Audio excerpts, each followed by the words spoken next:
Hey guys, Josh here today. We are here to review the 6th day of testing ahead of the F1 2017 season here on Motorcast. This is then the second day of testing in the second week.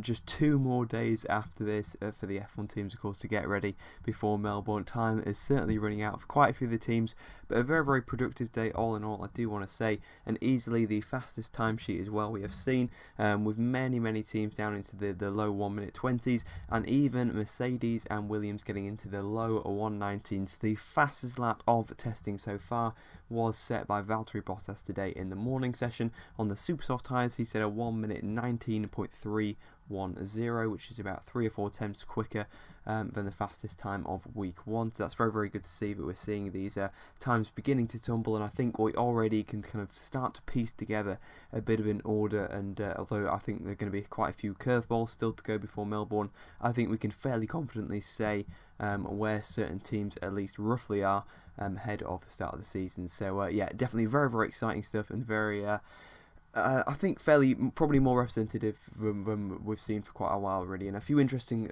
talking points as well. But you can't just tell from looking at the timesheet, especially to do with the ultra soft tyres. But we'll talk about that in a minute as well, with Pirelli and kind of the one-stop races. That might be a bit of an issue this year, but like I said, we'll talk about that a bit later on. Let's start off then with Valtteri Bottas. I mean, it was another really, really good day for Mercedes. After a bit of a shaky start to their second week, they really were firing on all cylinders today, with both reliability and, of course, with pace. Valtteri Bottas, of course, in the car this morning, then we had Hamilton in the car this afternoon.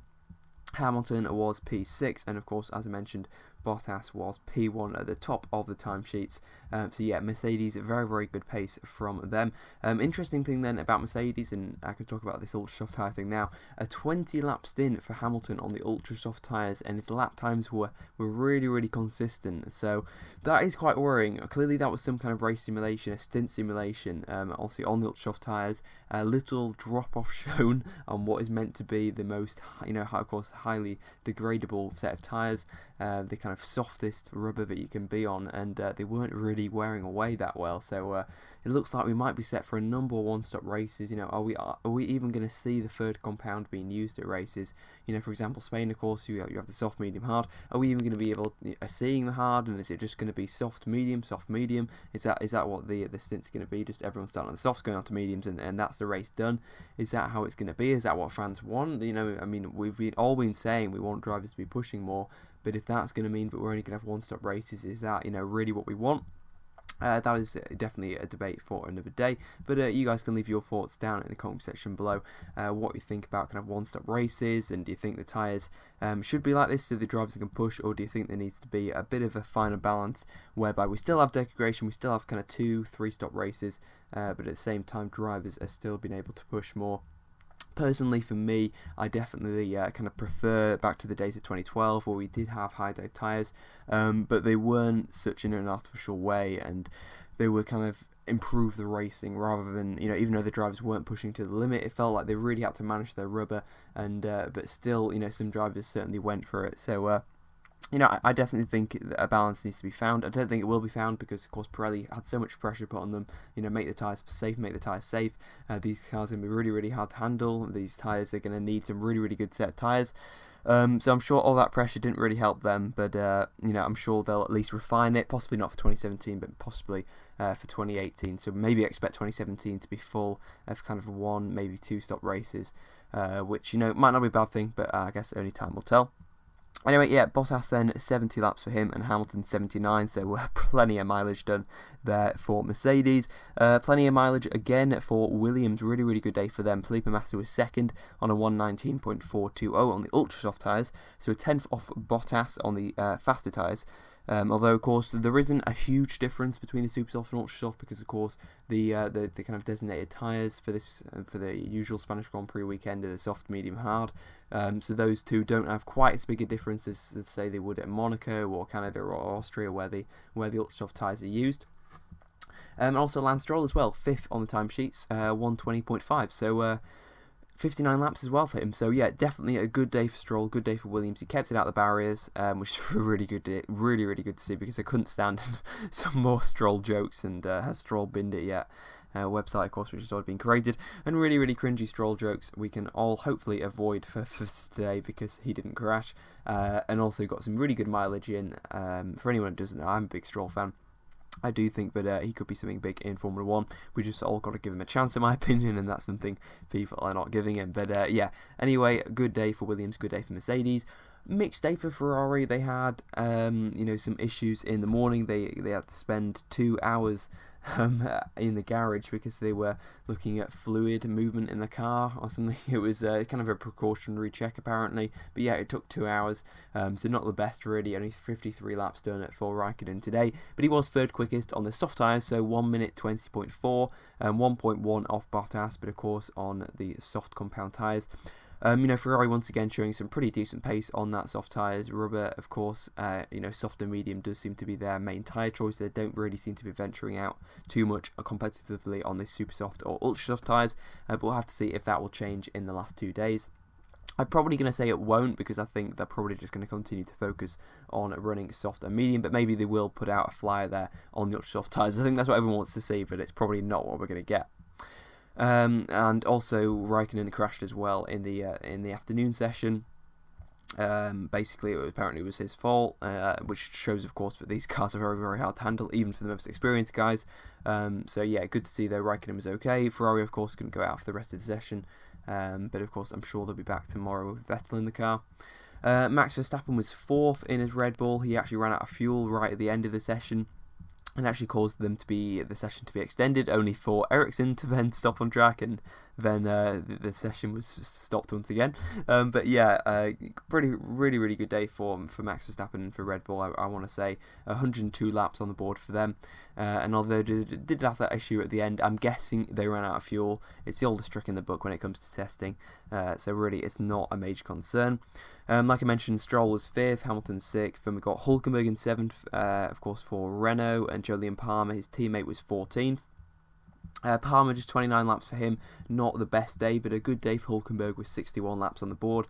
I think Renault are certainly kind of carrying on that good pace they showed last week, but they're not completely lighting up the timesheet or the kind of the reliability stakes. Still quite a few issues for Renault, but I think a decent day for them all in all. Decent day as well for Sergio Perez and Force India.